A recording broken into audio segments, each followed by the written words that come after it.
Welcome guys. Research shows that at least 80% of errors in your device can be solved by making restart, by restarting your computer. That's why in this video I'm going to show you how you can restart your computer in just 10 seconds. So without spending much more time, let's get started.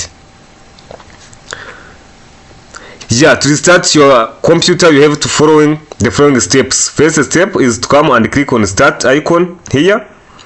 Then after clicking here, you have come and click on this power icon, right?